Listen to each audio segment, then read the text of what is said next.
অত্যন্ত নক্কারজনক, নজিয়েটিং, যত নিন্দা করা যায় ততই খারাপ। আর আমি তো ভুক্তভোগী।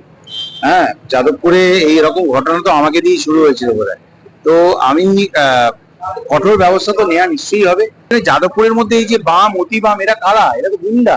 এবং আমার ক্ষেত্রেও যেটা হয়েছিল, বহিরাগতরা ঢুকেছিল বলে যেটা আমরা খবর পেয়েছিলাম, এক্ষেত্রেও ভেতরে যে এসএফআই।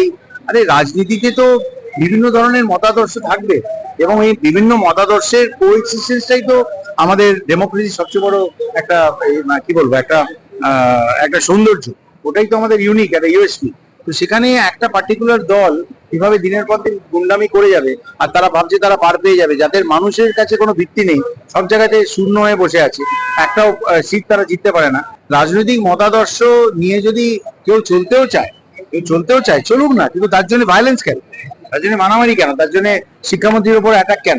এবিভিপির তরফে সাংবাদিক বৈঠক করা হচ্ছে এবং এই অভিযোগ করা হচ্ছে যেখানে যেখানে এসএফআই দুর্বল হচ্ছে, তৃণমূল কংগ্রেস নেপথ্যে পেছন থেকে তাদের মদত যোগাচ্ছে। সার্জিক্যাল স্ট্রাইক করতে চলেছে, তারা করবে, তারা এই হুঁশিয়ারি যাদবপুর বিশ্ববিদ্যালয়কে সামনে রেখে এবিভিপি দিচ্ছে। তোমার সঙ্গে যারা রয়েছেন, যদি সম্ভব হয় তাদের সঙ্গে কথা বলা। তাকে সুপ্রজিৎ, শনিবার ঘটনা শুরু হয়েছিল ওয়েবকুপা আর এসএফআইয়ের মধ্যে সংঘাতই, এবং গতকাল সেখানে কিন্তু গড়ালো এবিভিপি আর এসএফআইয়ের সংঘাতে।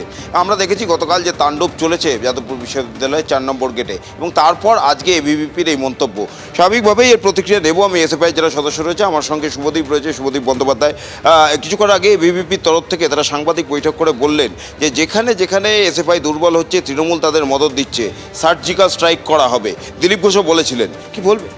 দেখো, ব্যাপারটা উল্টো। ব্যাপারটা হচ্ছে যে তৃণমূলের শিক্ষামন্ত্রী যখন বিপদে পড়ল, আমরা দেখলাম তার বিরুদ্ধে যে ছাত্রছাত্রীরা আন্দোলন করছে, ধর্মঘট করছে, তাদের ওপর আক্রমণ করতে তৃণমূলের শিক্ষামন্ত্রীকে বাঁচাতে নেমে পড়লো এবিভিপি। এটা আসলে আরএসএসের দুটো টিম, একটা এ টিম সেটা বিজেপি, একটা বি টিম সেটা তৃণমূল। বি টিম বিপদে পড়েছে তাই এ টিম খেলতে নেমেছে। এবার সার্জিক্যাল স্ট্রাইক বলতে ওরা কী বোঝাচ্ছে জানি না। যদি কালকের মতো সার্জিক্যাল স্ট্রাইক ওরা আবার করবার চেষ্টা করে, সেটা করতেই পারে। সেইটার জবাব যাদবপুরের ছাত্রছাত্রীরা নিজস্ব মেজাজে দিয়েছে, আগামী দিনেও দেবে। আর একটাই কথা বলার, সেটা হচ্ছে যে ঠিক যে মর্মে ব্রাত্য বসু এসে চেষ্টা করেছিলেন যাদবপুরে একটা ভয়ের পরিবেশ তৈরি করে, যাদবপুরে যে স্বাভাবিক পড়াশোনার পঠন পাঠনের পরিবেশ, সেই পরিবেশ ধ্বংস করা। যেহেতু যাদবপুরে তৃণমূল বিজেপি দাঁত ফোটাতে পারে না, হয়তো ব্রাত্য বসুকে আরএসএসের পক্ষ থেকেই দায়িত্ব দেওয়া হয়েছিল। ব্রাত্য বসু ব্যর্থ হয়েছেন, তাই এ টিমকে নামিয়ে এখন সার্জিক্যাল স্ট্রাইক ফাইকের কথা বলে আরেকটা ভয়ের পরিবেশ তৈরি করবার চেষ্টা করা হচ্ছে। তবে এইসব ওরা বহুবার মুখে বলেছে। এর আগে বাবুল সুপ্রিয় চেষ্টা করেছে, তখন বাবুল সুপ্রিয় বিজেপিতে ছিল। আবার এখন ব্রাত্য বসু চেষ্টা করেছে। কোনোভাবেই যাদবপুরের স্বাভাবিক যে ছন্দ, সেই স্বাভাবিক ছন্দ পতন ওরা ঘটাতে পারেনি, আগামী দিনেও পারবে না, এ সম্পর্কে আমরা কনফিডেন্ট। বারবার তো হুমকি আসছে। গতকাল আমরা শুনেছি সাংসদ সৌগত রায় তিনি বলেছেন যে হয় 1-1.5 হাজার পুলিশ ঢুকিয়ে দিতে হবে, তাহলে এরা পালিয়ে যাবে, না হয় তৃণমূলের 2-3 হাজার লোক ঢুকে যাবে, এরা পালিয়ে যাবে, নকশালরা যেভাবে প্রেসিডেন্সি থেকে পালিয়েছিল। আজকে আবার এবিভিপি হুমকি দিচ্ছে। দেখুন, এইটাতে অবাক হওয়ার কিছু নেই। তৃণমূল এবং এবিভিপি শিক্ষা বিরোধী, ছাত্র বিরোধী। গোটা রাজ্য জুড়েই বিভিন্ন কলেজ ক্যাম্পাসগুলোতে ওরা এইভাবেই গুন্ডামি মস্তানি করে জবরদখল করে রাখে, কায়েম করে রাখে, শক্তি কায়েম করে রাখে। এইটা অবাক হওয়ার কিছু নেই। কিন্তু ঘটনা হচ্ছে যে যত দিন যাচ্ছে তত আস্তে আস্তে ওদের ভিতটা নড়বড় করছে। সেটা আনিস খান থেকে শুরু করে, আনিস খানের সময়কার আন্দোলন, তারপরে রিসেন্টলি তিলোত্তমার আন্দোলন, হাজার হাজার লাখ লাখ মানুষ রাস্তায় নেমেছে। এবং আজকে গতকাল আমরা দেখতে পেয়েছি একদিনের কলে যাদবপুরের পাশে দাঁড়িয়ে কিভাবে হাজার হাজার মানুষ রাস্তায় নেমেছে। ফলত এইটা ওদের হুঁশিয়ারি ওরা দিতেই পারে, ওরা চেষ্টা করতেই পারে, আসতেই পারে। আমরা প্রস্তুত হয়ে আছি। আরও একটি বিষয় যেটা হচ্ছে, তোমরা উপাচার্যর সঙ্গে কথা বলেছিলে, দুপুর 2টোর মধ্যে বৈঠকে বসতে বলা হয়েছিল, তিনি কি এসছেন এবং এর পরবর্তী পদক্ষেপ তাহলে কি? দেখো, উপাচার্য এখনও অবধি আসেননি এবং কোনো রকম কোনো যোগাযোগও করেননি। আমরা সেই জায়গা থেকে বিকেলবেলায় 4টের সময় একটা মাস গ্যাদারিং দেখেছি, সেখান থেকে আমরা আলোচনা করব, জিবি করব একটা। সেই জিবির মারফত আমরা সিদ্ধান্ত নেব। তবে আমাদের যা প্রাথমিক পরিকল্পনা গতকালের, সেটা হচ্ছে উপাচার্য যদি আসতে ব্যর্থ হন বা আমাদের দাবি দেওয়ার কথা শুনতে বা সেটা মানতে ব্যর্থ হন, তাহলে আমরা অরবিন্দ ভবন শাটডাউন করে এখানে অবস্থান চালাবো।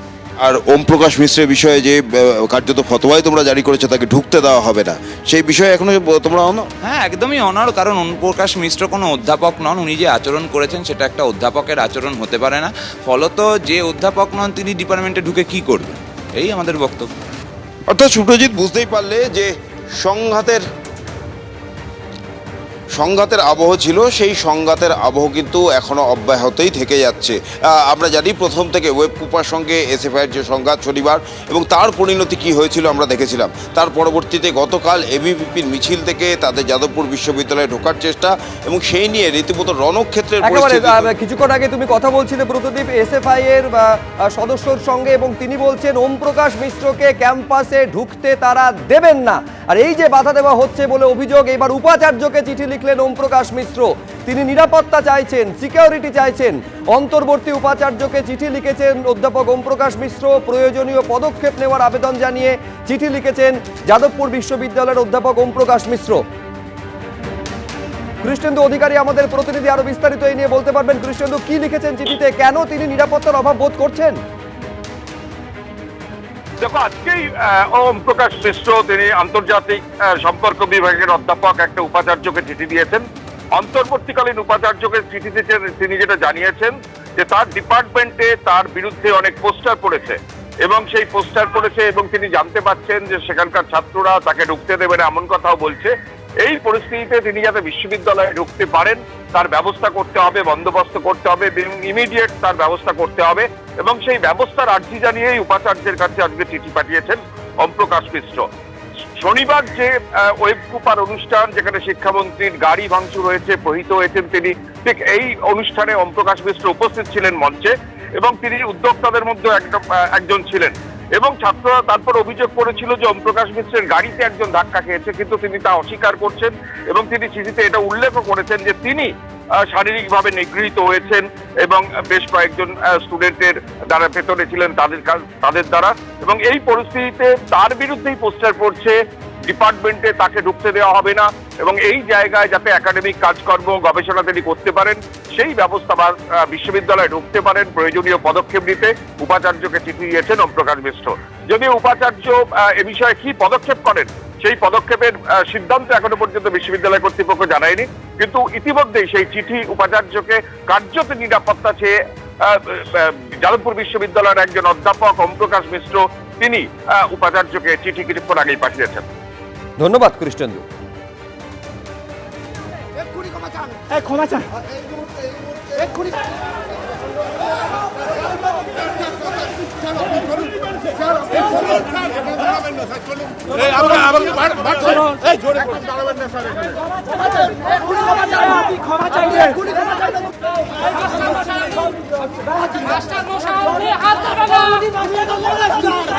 হাত দিয়েছে, ছাত্রীর গায়ে হাত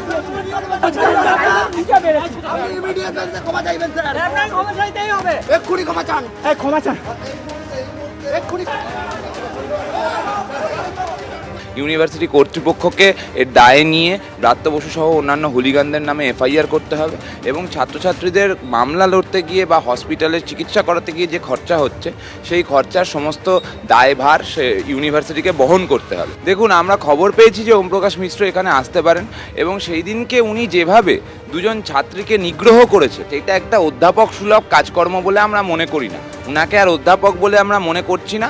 ফলত উনার আজ থেকে এই যাদবপুর বিশ্ববিদ্যালয়ের পিজিআর্সে ঢুকে অধ্যাপনা করা বন্ধ।